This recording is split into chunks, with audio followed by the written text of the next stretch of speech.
This channel does not promote any violent, harmful, or illegal activities. All content provided by this channel is meant for an educational purpose only.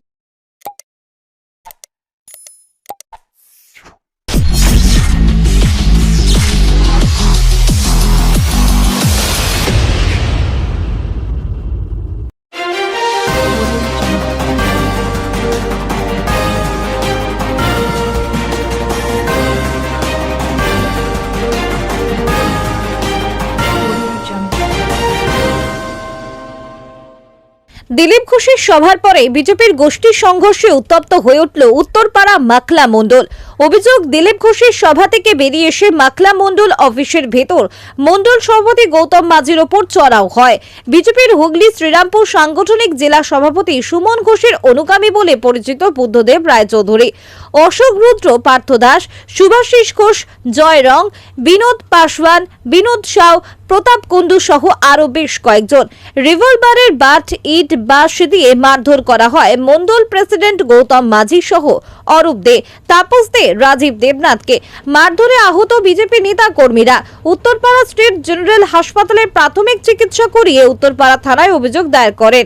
মণ্ডল সভাপতি গৌতম মাঝির আঘাত গুরুতর থাকায় তাকে একটি বেসরকারি নার্সিংহোমে ভর্তি করতে হয়। গুরুতর আহত মণ্ডল সভাপতি গৌতম মাঝির অভিযোগ, জেলা সভাপতি সুমন ঘোষ আদতে পয়সা খেয়ে দল যাতে না যেতে তার জন্য সমস্ত মণ্ডল এলাকায় গন্ডগোল বাঁধিয়ে রেখেছেন। তার লোকজনেরা আজ মণ্ডল অফিসে এসে মণ্ডল সভাপতির পদ থেকে গৌতমকে ইস্তফা দেওয়ার জন্য চাপ দিচ্ছিল। তিনি রাজি না হওয়ায় তাকে এই দলের বেশ কয়েকজন পুরনো কর্মীকে ব্যাপক মারধর করা হয়। মাখলা মণ্ডলের বিজেপি যুব মোর্চার সাধারণ সম্পাদক বাপ্পা মণ্ডল এই ঘটনায় সরাসরি জেলা সভাপতিকে দায়ী করে তার পদত্যাগ দাবি করেছেন। প্রসঙ্গত, রাজ্যের মুখ্যমন্ত্রী মমতা বন্দ্যোপাধ্যায় সিঙ্গুরের সভার দিনই পাল্টা উত্তরপাড়া মাখালা এলাকায় সভা করেন বিজেপির প্রাক্তন রাজ্য সভাপতি দিলীপ ঘোষ।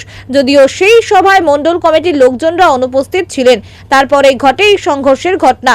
তৃণমূল নেতৃত্বের পক্ষ থেকে এই ঘটনার কটাক্ষ বলে জানা গেছে গোটা দল গোষ্ঠীদ্বন্দ্বে জড়িত।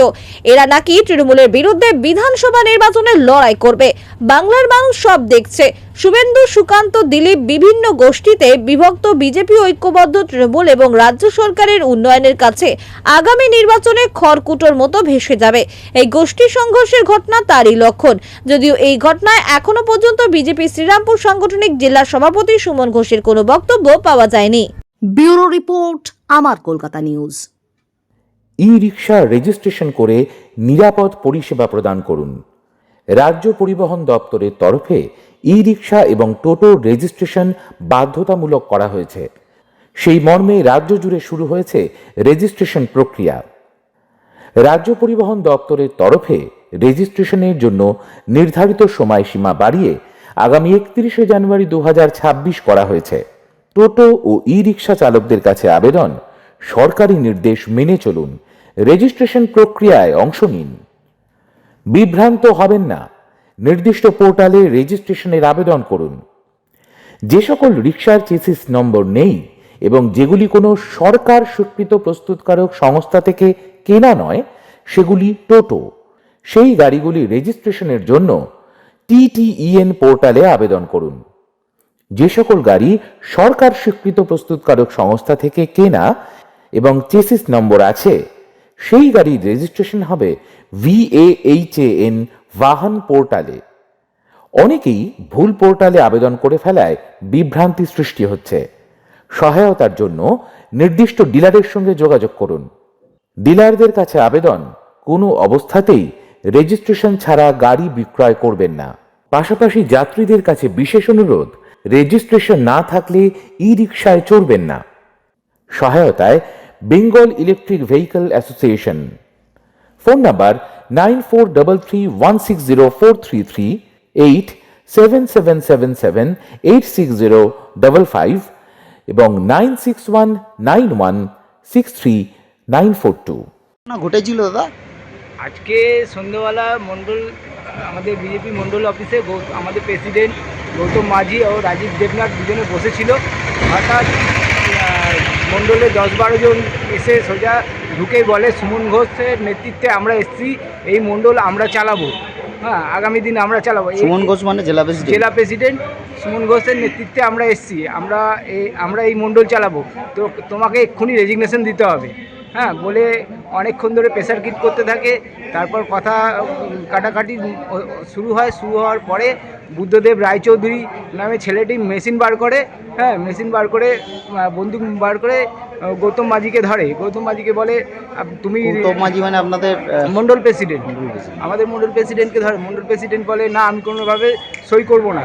তো তারপরে বাঁশ দিয়ে জয় রং গৌতম মাঝির মাথায় আঘাত করে। তারপরে গৌতম মাঝি গড়িয়ে পড়ে, লুটিয়ে পড়ার পরে রাজীব দেবনাথকেও বেধড়ক পেটানো হয়। ওর সঙ্গে অরূপ দা বলে আরেকজন ভদ্রলোক ছিল, ওনাকেও খুব মারধর করা হয়েছে। হ্যাঁ, আর প্রত্যেকটা মণ্ডলে এই জেলা প্রেসিডেন্ট সুমন ঘোষ আসার পর থেকে হ্যাঁ গোষ্ঠীদ্বন্দ্ব লাগিয়ে রেখেছে।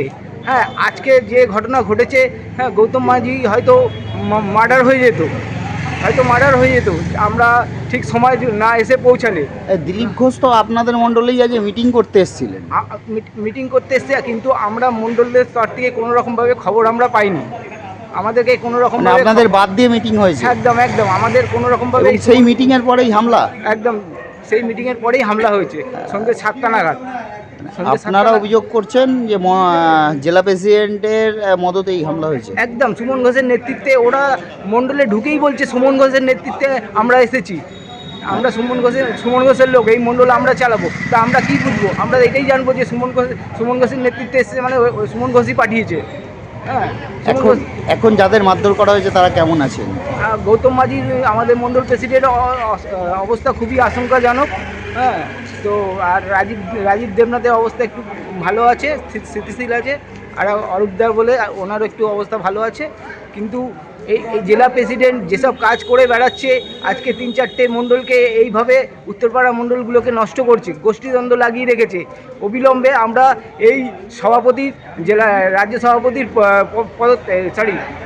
শ্রীরামপুর সাংগঠনিক জেলার সভাপতি সুমন ঘোষের পদত্যাগ দাবি করছি। মানে আপনাদের নিজেদের মধ্যেই গোষ্ঠীদ্বন্দ্ব বলতে পারেন? একদম গোষ্ঠীদ্বন্দ্ব লাগাচ্ছে, ওটাও লাগাচ্ছে, সুমন ঘোষই লাগাচ্ছে।